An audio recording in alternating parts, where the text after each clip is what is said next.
Hi Ivan, again. Nice to finally fully perceive you here with both picture and the sound. Can you make a small introduction commenting about, the title of the work, Atomic Time Torture? And I can say that, when I was trying to make sense of it, I discerned three concepts that you put into it, like doomsday clock, atomic time, and water torture, right? For me, why do I choose such a controversial thing as torture? It was just because you hear it that it's apparently, or I've heard that it is the torture that can drive people crazy. I don't know if it's true. I just heard it like many very long time ago, and it's a very strange thing because how can you drive someone crazy just by dripping water? You don't feel pain. You can't imagine. It's just water. It's just dripping water, and it's very subtle. And this is somehow what interested me, was interesting for me. I was, on the other hand, as I said, interested in these atomic clocks and this time signal. For me, it's interesting from point of view of media archaeology. It's also some of the topics that I'm very interested in. I'm not thinking in this piece so much about torture as torture, but exactly in this sense, how the time, the waiting for something bad or even good to happen, this is can be unpleasant. Okay, let's from this come to the more technical questions and then talk again about more sense and other things. If you can comment on how exactly this connection between this work here and Frankfurt works and why Frankfurt. These time signals, they are sent not only from Frankfurt, but they are different time sender, like stations around the world. I think there is one in Japan and in USA, and there are few of these time signal stations. And what are they for? They are used by various radio clocks, which you can buy. There are also watches, or they are also clocks in cars, or alarm clocks, which are connected to this signal, and they synchronize and get this signal.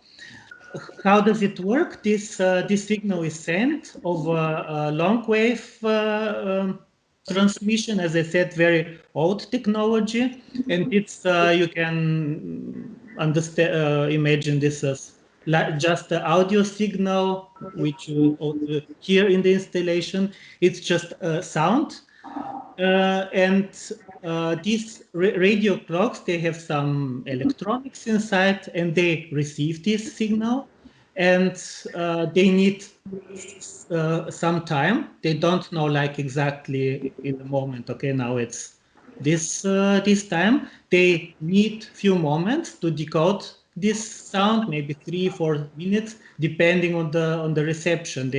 If they are on the window, if they are far away from this station.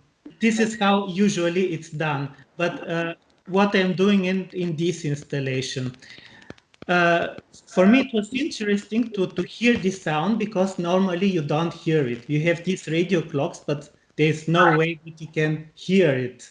And I was very interested. How does it sound? Of course, you can find some videos on internet and so on from people who build DIY radio receivers and so on. But I wanted to make it myself, so I researched a lot. It proved to be a very difficult thing. You need a very special antenna. It must be far away from buildings and so on. It's I have an impression that it's easier to buy a clock which is synchronized than to have a radio which just listens to the sound, that you can make you listen to the sound. But anyway, in my installation, I have this sound which from this like time signal. I have this sound, and it's not decoded. I have some software running on a small computer, and it just listens to this sound when the signal goes like louder, more loud, and it detects like the beginning of the impulse. It detects the beginning of the impulse, and in this moment, exactly in this moment, it lets a droplet. It starts a water valve. It opens itself for a very short time, and water like goes down. If there is water in the bottle, of course. Did you ever think about what is the most torturing scene in this work? Even if you already told that you don't even know if it should be torturing, your torture. But like when we were experiencing this work like with other people here, like many of them, including me, thought the most torturing scene of the work was actually the sound, not the drops. The drops they have more like meditating effect, more than torturing, but the sound is really torturing. And yeah, like, did you think about it when you were doing it, or not? Yeah, it shouldn't be torturous. I just found that people like to try it. Some people lie for like 2 seconds and go away. So it shouldn't be. It's just unusual situation that you go in the gallery space and you let yourself like dripping water, and this is more about this because of course you're not bound to the bed. I was also thinking, it's also, maybe I can go back also to the title. I was also thinking, yes, but torture, it's controversial, it's problematic, and maybe I should call it just atomic time. No, but I want to say that it's actually good that you have not only water as a means of materializing time, but also sound. So your work becomes multi-sensory experience. Something that is very ephemeral becomes you can experience it with different senses all together, and yeah. So it's interesting. Like when I was looking at your artworks, I noticed several things that go through, or many of them, like this working with time, and sometimes you write about them as manipulating time. I was thinking if this work I'm manipulating with time, but maybe it's also something like, is it interactive or not? Because you kind of harness the time, right? You use time for your special purpose, but you don't really manipulate with it.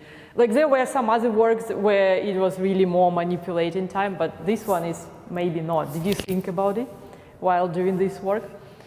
Yeah, yes, I did, about manipulating time. It's nice that you mention it, because I think that even in the case of the Doomsday Clock, which is created by what is their name, like Scientist Bulletin. It's like this group of like the biggest names, like scientists, which decide how far are we from this. Yeah, from death. And this is also a very interesting clock, because it's somehow always it's always shortly before midnight, but never really reaches the midnight. Hopefully, we hope that we never reach this apocalyptic midnight. So you can see that it's also some kind of time manipulation. Since the invention of the atomic bomb, and since the threat that every second some crazy guy could like just press the button and everything is gone forever, we reach the end of the history, because it's always we wait only this moment to happen, and hope that it doesn't happen. But yeah.